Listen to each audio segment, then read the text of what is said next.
19ویں صدی کے وسط میں سائنسدانوں کے توسط سے محترم ناظرین گرین ہاؤس گیسز کے عمل کا پتہ چلا۔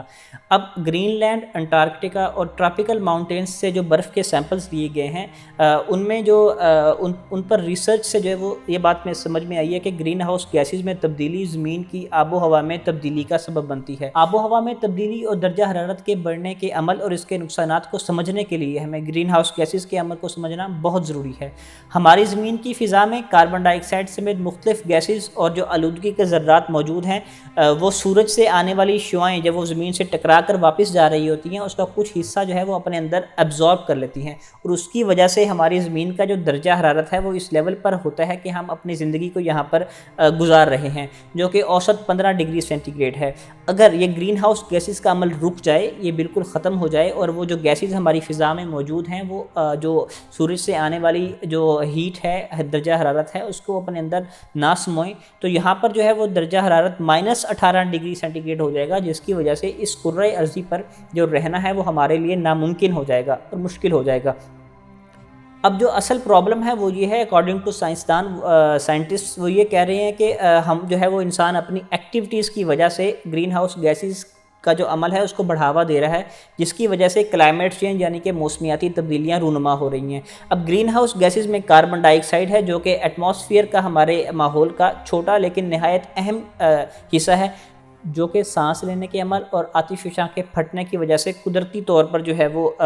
آب و ہوا میں داخل ہوتی تھی، مگر اب وہ بڑے پیمانے پر جنگلات کو کاٹنے، قدرتی وسائل جن میں خام تیل، گیس اور کوئلے کا استعمال ہے سے پیدا ہو رہی ہے۔ میتھین گیس جو کہ فضلاتی مادے سے وجود میں آ رہی ہے، اور ٹائروس آکسائڈ جو کہ آرگینک مٹیریل جن میں فصلیں اور جنگلات وغیرہ ہیں کو بڑے پیمانے پر آگ لگانے سے، کھادوں کے استعمال سے، گاڑیوں میں جو ہے وہ ایندھن کے استعمال سے وجود میں آ رہی ہے، اور اسی کے ساتھ جو ہے وہ کلورو فلورو کاربن ہے جو کہ اوزون لیئر کی تباہی کا سبب بن رہی ہے۔ اوزون لیئر جو ہے وہ ہمارے قدرتی لیئر ہے، قدرتی حالہ ہے جو ہمارے کرۂ ارضی کے ارد گرد فضا میں قدرتی طور پر بنا ہوا ہے، جو سورج سے آنے والی مضر صحت جو شعاعیں ہیں ان کو روکتا ہے۔ اب اس میں بھی جو ہے وہ کمی واقع ہو رہی ہے، مختلف جگہوں پر اس کرۂ ارضی میں جو اوزون لیئر ہے اس میں سوراخ دیکھنے میں آئے ہیں۔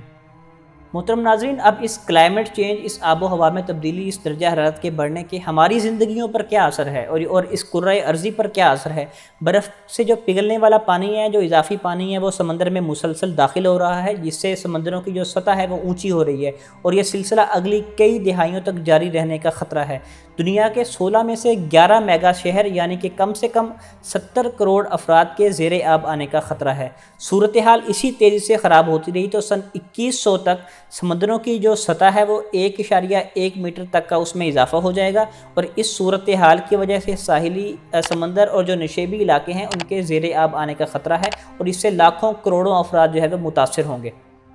کچھ جزائر اور کچھ ملک جو ہے وہ سن 2100 تک انسانی آبادی کے قابل نہیں رہیں گے، کیونکہ وہاں پر جو جگہ ہے وہ سمندری پانی نے لے لی ہوگی۔ امریکہ میں جو طوفان ہیں، اس کے بعد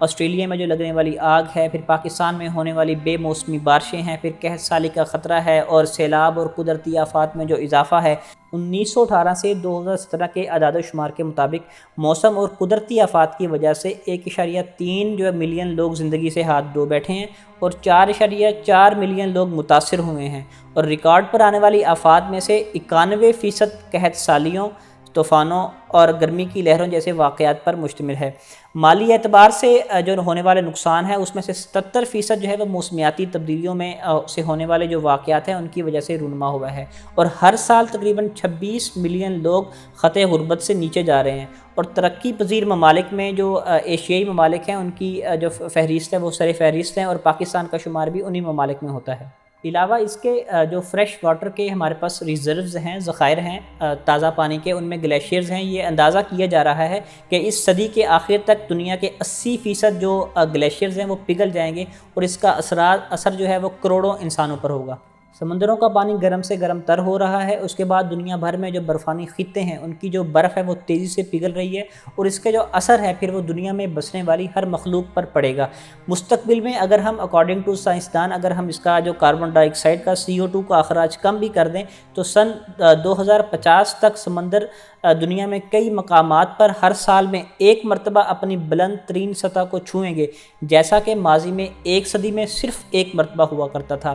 سیلابوں سے ہونے والی تباہی کی سنگینی کئی گنا بڑھ سکتی ہے، سمندروں میں کاربن ڈائی آکسائڈ سے تیزابیت بڑھے گی، ایسیڈیٹی بڑھے گی، اور اگر درجہ حرارت 1.5 ڈگری بھی بڑھا تو سمندر کے ساحل پر جو 90% جو مونگے ہیں وہ ختم ہو جائیں گے۔ اگر گیسوں کا اخراج بڑھتا رہا تو ان برف کے ذخائر کا جو ہے وہ 80% حصہ پگھلنے لگے گا اور منجمد خطوں پر بھی جو ہے وہ ڈرامائی تبدیلیاں آئیں گی۔ موسم یکلخت تبدیل ہو جائے گا اور اس سے جانداروں کی کئی نسلیں، بہت ساری نسلیں جو ہے وہ ناپید ہو جائیں گی۔ عالمی ادارہ صحت ورلڈ جو ہے وہ ہیلتھ آرگنائزیشن، اس نے یہ وارن کیا ہے، یہ خبردار کیا ہے کہ ملیریا، پانی سے پیدا ہونے والی جو ہے وہ دیگر بیماریاں اور قحط سالیوں سے لاکھوں لوگ جو ہے وہ موت کی آغوش میں چلے جائیں گے۔ اس کے علاوہ پھر جب کاربن ڈائی آکسائڈ بڑھے گی تو سمندر میں جو ایسیڈیٹی ہے، جو تیزابیت ہے، اس کے بڑھنے کی وجہ سے جو سمندری حیات ہے تمام، وہ پوری کی پوری متاثر ہوگی۔ اگر آپ نے کووڈ-19 کا جو یہ لاک ڈاؤن تھا اس میں مشاہدہ کیا ہو کہ جب تمام چیزیں بند تھیں، ہماری اکنامک ایکٹیویٹی بند تھی، ہماری فیکٹریز بند تھیں، ہمارا ٹریفک بند تھا،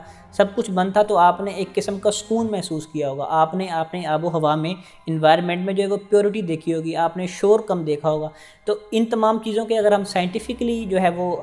جو آبزرویشنز ہیں ان کو اگر ہم دیکھیں تو اس پر سائنٹیفک جرنلز نے لکھا ہے، بہت سارے آرٹیکلز لکھے گئے ہیں کہ ان تمام جو اس پورے لاک ڈاؤن میں جو پوری دنیا میں تھا اس کے بڑے پازیٹیو جو ہے وہ اثرات ہمارے کلائمیٹ پر ہوئے ہیں، ہمارے ایک جو ہے وہ ماحولیاتی نظام پر ہوئے ہیں۔ یہ چیز بھی اس پر جو ہے وہ ایک آرگیومنٹ ہے، ایک دلیل ہے، ایک دلالت کرتی ہے کہ اس سے پہلے یعنی کہ ہمارے جو ماحولیاتی نظام ہے اس میں بڑی حد تک جو ہے وہ غیر معمولی تبدیلیاں رونما ہو رہی تھیں۔ ہم اس ایکولوجیکل کلیپس، کلائمیٹ چینج کا جو کرائسس ہے اس سے نکل سکتے ہیں۔ ہمیں اپنے جو جنگلات کی